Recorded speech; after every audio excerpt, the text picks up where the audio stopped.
Hello everyone. आज के video में हम प्राइम मिनिस्टर के बारे में पढ़ेंगे। प्राइम मिनिस्टर से रिलेटेड जितने भी फैक्ट्स हैं उन फैक्ट्स को देखेंगे और ये आपके एग्जाम्स के लिए बहुत ज़्यादा इंपॉर्टेंट होगा। अगर हम बात करें हमारे प्राइम मिनिस्टर के बारे में तो हम जानते हैं कि ये है रियल एग्जीक्यूटिव।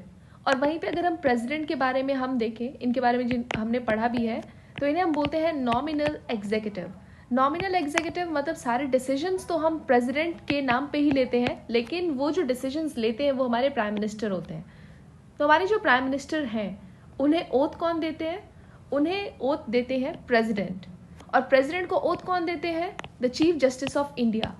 वाइस प्रेसिडेंट को ओथ कौन देते हैं? प्रेसिडेंट। अब यहाँ पे अगर हम देखें सैलरी, तो सैलरी जो है प्राइम मिनिस्टर की वो एक एमपी की सैलरी होती है। मतलब मेंबर ऑफ पार्लियामेंट को जितनी सैलरी दी जाती है उतनी ही सैलरी हमारे प्राइम मिनिस्टर को भी दी जाती है। और ये जो सैलरी है it's determined by the parliament and not charged on consolidated fund of India. अगर हम इनकी टर्म पीरियड की बात करें तो इनका जो टर्म पीरियड है क्या वो 5 ईयर्स है? नो।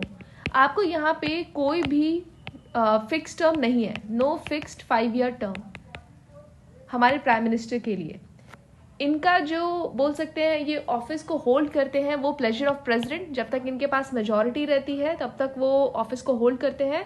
और यहाँ पे जो काउंसिल ऑफ मिनिस्टर्स हैं ये ऑटोमेटिकली डिसॉल्व करती है अगर हमारे जो प्राइम मिनिस्टर है वो रिजाइन कर देते हैं या फिर उनकी अगर डेथ होती है, सडन डेथ होती है। इन दैट केस जो हमारे काउंसिल ऑफ मिनिस्टर्स हैं वो ऑटोमेटिकली डिसॉल्व करते हैं। अब यहाँ पे फिर पार्टी जो है वो न्यू लीडर को इलेक्ट करती है। तो यहाँ पे हम बोल सकते हैं इनका संविधान में 5 ईयर टर्म नहीं दिया है।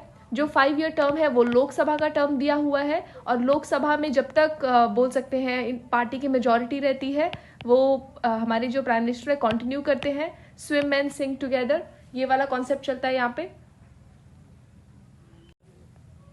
अगर हम बात करें हमारे प्राइम मिनिस्टर के अपॉइंटमेंट की, इन्हें कैसे अपॉइंट किया जाता है, तो इनसे रिलेटेड कोई भी प्रोसीजर हमारे संविधान में नहीं दिया हुआ है।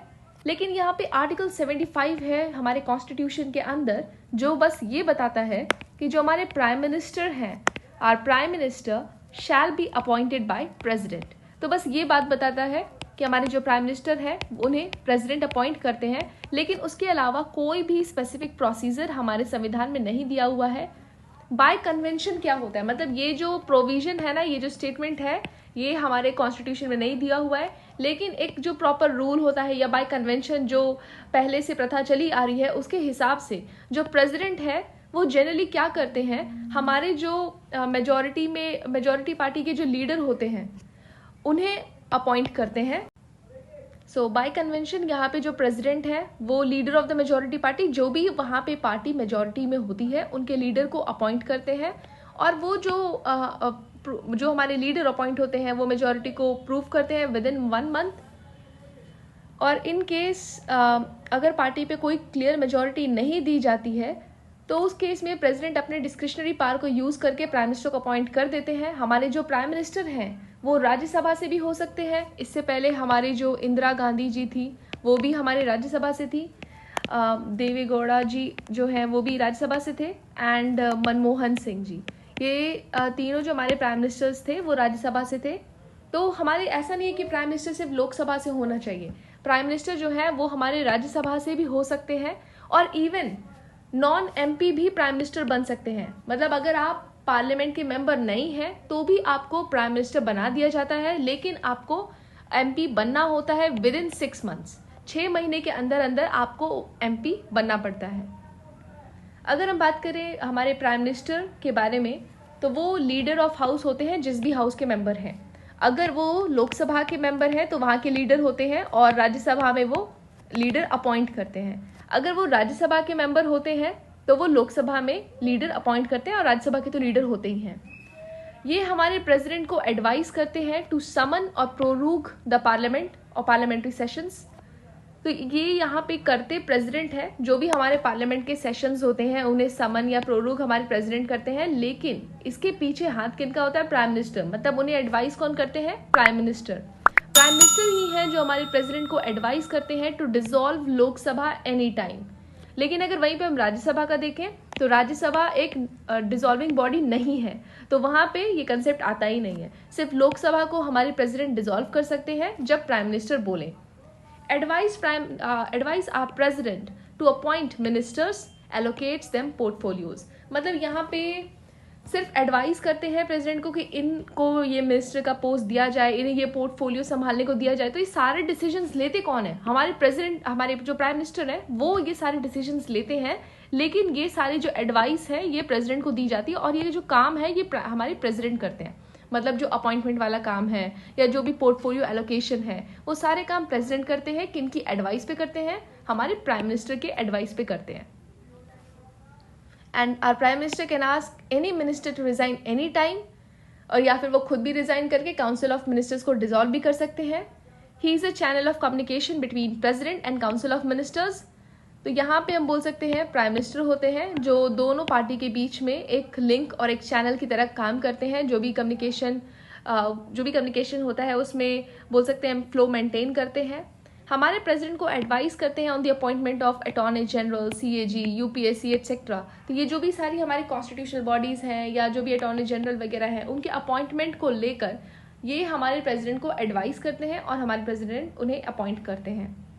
अब यहाँ पे हमारे संविधान में तो ज़्यादा कुछ चीज़ें नहीं बताई गई हैं, लेकिन एक आर्टिकल 78 है जो यहाँ पे हमारे प्राइम मिनिस्टर का ड्यूटी बताता है, like duty of PM to communicate to president all decisions of council of ministers. अभी हमने देखा था कि जो हमारे प्राइम मिनिस्टर है वो चैनल ऑफ कम्युनिकेशन है between president and council of ministers. तो यहाँ पे वो जो भी डिसीजंस होता है हमारे काउंसिल ऑफ मिनिस्टर्स का, वो सारा डिसीजंस हमारे प्रेसिडेंट को कम्युनिकेट करते हैं। और अगर हमारे प्रेसिडेंट कोई इन्फॉर्मेशन चाहते हैं तो वो भी हमारे जो प्राइम मिनिस्टर हैं वो उस इन्फॉर्मेशन को प्रेसिडेंट को प्रोवाइड करते हैं। तो हमने यहाँ पे काफ़ी सारे फैक्ट्स हैं जो हमारे प्राइम मिनिस्टर से रिलेटेड यहाँ पे डिस्कस कर लिए हैं। अब इसके बाद हम कुछ PYQs देखेंगे। पहला क्वेश्चन है, president shell make rules for more convenient transaction of business of government of India and for allocation among ministers of the set business. ये स्टेटमेंट करेक्ट है क्योंकि यहाँ पे जो प्रेसिडेंट है वो रूल्स एंड रेगुलेशंस बनाते हैं फॉर मोर कन्वीनियंट ट्रांजेक्शन्स या फिर for proper functioning of the government. All executive actions of the government of India shall be express to be taken in the name of prime minister. तो अभी हमने video के starting में भी बोला था कि जो भी हमारे यहाँ पे डिसीजंस लिए जाते हैं या एग्जीक्यूटिव एक्शंस लिए जाते हैं वो सारे प्रेसिडेंट के नाम पे लिए जाते हैं। तो यहाँ पे प्राइम मिनिस्टर नहीं आएगा, यहाँ पे हमारा आ जाएगा प्रेसिडेंट। हमारे प्रेसिडेंट के नाम पर ही सारे डिसीजंस या सारे एक्शंस यहाँ पे लिए जाते हैं, भले बोल सकते हैं कि उस पर डिसीजन जो है हमारे प्राइम मिनिस्टर लेते हैं। तो यहाँ पे आपका कौन सा स्टेटमेंट सही होगा? फर्स्ट स्टेटमेंट आपका यहाँ पे करेक्ट होगा। Executive power of the union of India is vested in prime minister. ये स्टेटमेंट आपका गलत है क्योंकि एग्जीक्यूटिव पावर हमारे यूनियन ऑफ इंडिया का हमारे प्रेसिडेंट के पास है। तो यहाँ पे प्राइम मिनिस्टर नहीं होगा, प्रेसिडेंट होगा। इसके बाद जो हमारे प्राइम मिनिस्टर है is the ex official chairman of civil services board. हमारे प्राइम मिनिस्टर नहीं है, यहाँ पे जो आपका आंसर आएगा वो cabinet secretary is the ex official chairman of civil services board. तो यहाँ पे आपका दोनों स्टेटमेंट बोल सकते हैं इनकरेक्ट है। एंड इसके बाद आपका जो नेक्स्ट क्वेश्चन है यहाँ पे नीदर 1 नॉर 2।